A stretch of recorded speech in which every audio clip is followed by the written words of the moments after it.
Hey guys, welcome back Hi. to Daddy Daughter Mini Bites. I'm back. Yeah, she's back. Back I've been here all again. this time, very loyal to my public and my audience. Very loyal. But Daddy Daughter Bites, Mini Bites, episode 7. We're trying to reach 1,000 episodes, slowly but surely. Excuse you. How Almost many? there. Anyways, My brain didn't even register that number. so in this episode, we're going to talk about something very serious. Or not so serious. Dun dun dun. You gotta go like this. Dun dun dun. We are not posting that.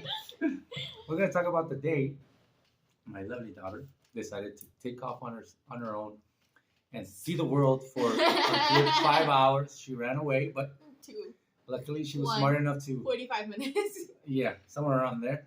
And so we were lucky enough that she came to her senses. She realized what she did, and what most teenagers don't do, but she called back. Okay, and most teenagers, based on what I've heard and what I've experienced in the beginnings of my life, is that we have a hard time admitting when we messed up, and so we refuse to call the person we did wrong to, and just let it go. But she did not, and we're gonna talk about in a short period of time. Yeah, no, that's good. That's good that you were scared. That's wonderful. We're gonna talk about why you were scared. We're gonna talk about, and you dreaded me because you thought I was gonna get mad. Yeah, when you walked in there and I was. No, wait, hold on. You can't do that. Okay. You can't do that. So she's gonna tell you the story about what happened in the most briefest of ways, without missing any important details, of course. Mostly of why it was done, and the reason why, the experience you had, and why you returned. Okay. So let's break it down for the audience right now. What was the main cause for your decision to take that leap into running away? I felt very suffocated at home. Mm. Explain the suffocation. What do you mean suffocated? It was mostly like, I know my mom was trying to like pry into a lot of privacy, related stuff. Mm-hmm. And then I was having a lot of problems with like stress. Okay. I was having a lot of problems at school in regards to stress. And it was just like I went to school to get away from home, and then I went home to get away from school, and it was just like I couldn't go anywhere else, and it was just like it started stressing me out. Yeah, you have to have some sort of liberty when you're young, because other than that, you develop these bad habits, thinking you want to just run away from everything. But then lucky are you. Okay, so after you did that and you decided to take off, I'm pretty sure your friends were like, hey, what kind of reaction did your friends have? And now that you know what you know now, and what your friends were telling you, what would be the difference? Like, in reality, I didn't tell my friends too much.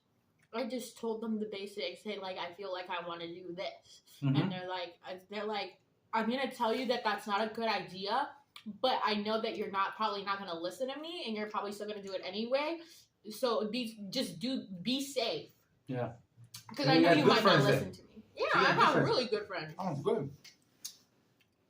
And they also said, if you're going to run away, come to my house. Yeah.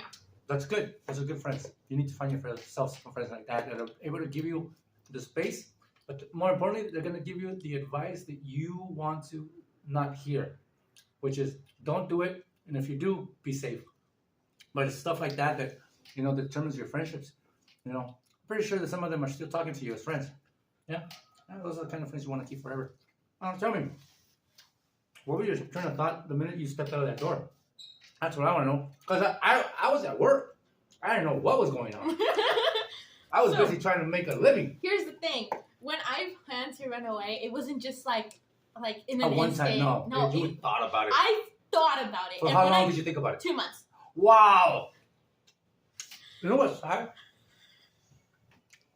The very sad thing about it is that we were living with her and we didn't realize it. Well, I didn't realize it. So that's another thing. Like, you have to pay attention to your daughter's, like, the cues, the little bits of information she gives you, the moments like she's not sad. It's a good thing we're having these conversations for other children, other daughters out there, that are feeling going through this. Hey, if you're one of those kids, if you pay attention to your kids, don't run away. You know, tell your parents how you feel. Don't hold it in. Let it out. Because okay, so you stepped out the door. I stepped out the door. It was boom.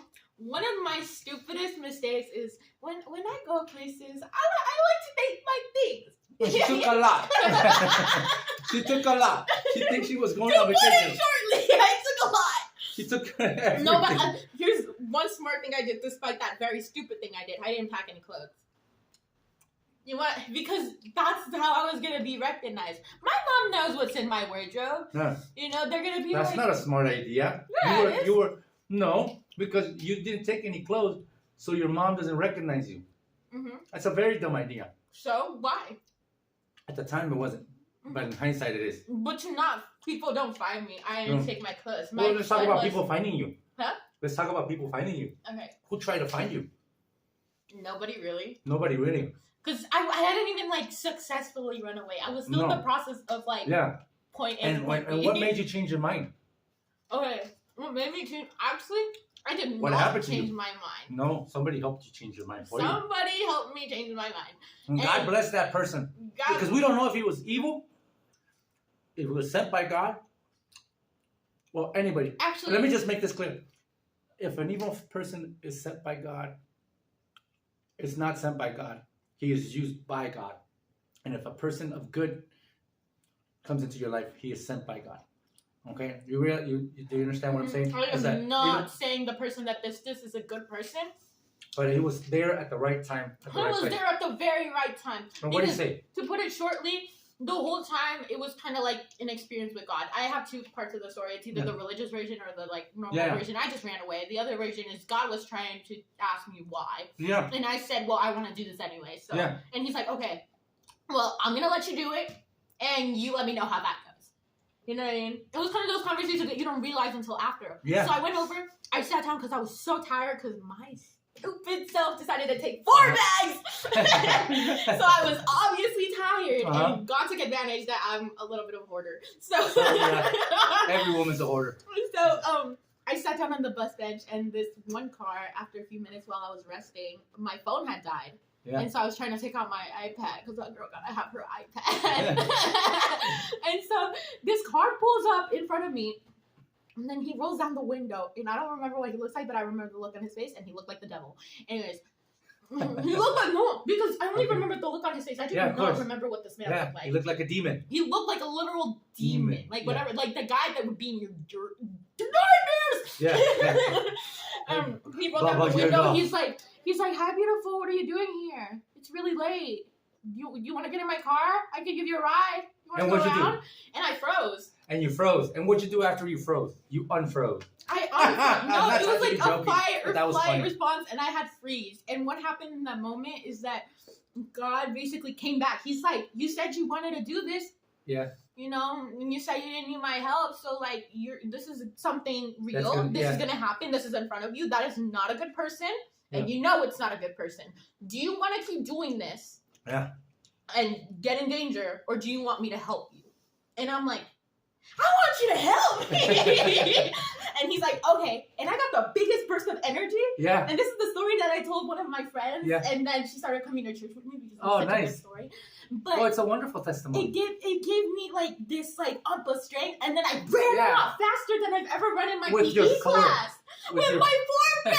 So you were jamming. I was jamming. I ran into a tobacco shop. Jamming. And then I didn't want to tell them the truth. Jamming too. Okay, bye. And I ran into a tobacco shop, and then I didn't want to tell those people the truth because now that I think about it, a 14-year-old girl running away, it was kind of embarrassing. I didn't know. No, not really, but a little bit. But I didn't want to tell them. I didn't want to make. Well, you know what? Most girls that run away don't have that feeling ever. They just run away forever and get lost. So they don't have that opportunity to feel that way. You did. So God bless you for it. I felt a little shameful. I'm like, man, they're gonna say something to me. And what happened? And then so I kept pretending that I was gonna walk over to my friend's house and do a project with him. That's why I had so many bags. Yeah. I called it a science project. We're making a rocket. And what happened? And so then basically I went in, and then they're like, "You should call your parents." And I'm like, "Yeah, I'll call my parents, I think they knew I was lying. Yeah. And so I called mom, and then she just said, "Okay, I'll pick you up." But then like I'm like, why? Like I didn't think she was making a big deal of it until like. And then I was like, I texted her. I'm like, "Is it just you?" And then suddenly this man comes in, and then he's like walking. He marches in like he's gonna make like some statement. He's like, "I'm looking for a little girl," and I look up and I freeze. I'm like, and then everyone's confused because when someone says a little girl, they think 6, 7, 8 years old. So they were looking around. They were looking at me, and then they're like. Have you seen the little girl?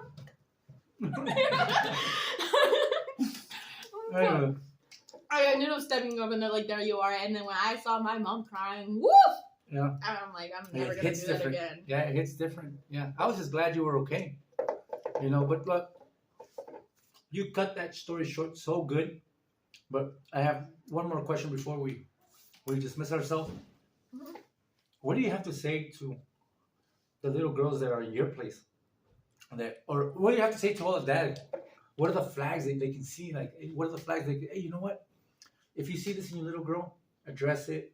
Do it like this. What's one thing? Just one thing. Just for them to kind of, for all the dads out there to realize, hey, my daughter's kind of going through something. I feel like one thing that I like to, like, a lot of people do when it comes to the situation where they don't want to get found out is they start masking it. Like, they start acting like they've always acted. And actually, the thing is, for dads out there, it's more as to like how to prevent it rather than how to spot out. How do you prevent it? You have to be like more involved. Not like you have to be more involved, but this is like something from the beginning. Okay. Like you have to be involved from the beginning. You have to be considerate.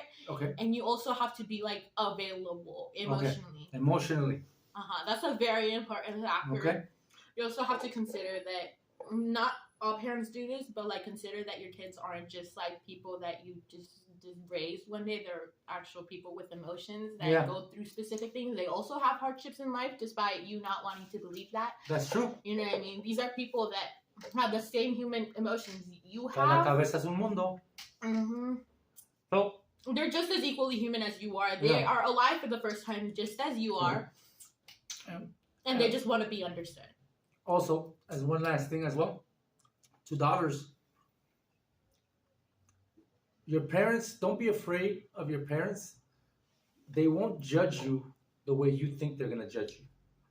Just open up, be as informative as possible, and everything's going to work itself out. I mean, even if that's hard, if you go to a public school, there's counselors there that are more than happy to listen to you. If you're scared of being like, you're in a safe situation and they tell your parents. Yeah. It's all going to turn out. You're not going to get in trouble, but I know the feeling of you not wanting to be in trouble, or you might think you're going to get in trouble, so you try to avoid that. So it's okay to go to somebody else that you trust and talk about the issue. Because sometimes there are parents there are horrible parents that do judge. Yeah. But in any case, thank you so much for listening. Episode number 7. We hope you learned something. I learned something that I never learned. Candy. I love cutting candy. We love you guys. Share, like, subscribe. Don't forget to follow and leave a comment if you can. Don't be mean. You can leave a comment. And no, don't be mean. I don't know if you noticed. Why are you being mean? Do you have a life? We love you guys. Take care. Peace in the Middle East. Shit. I don't know why I keep doing that. Anyways.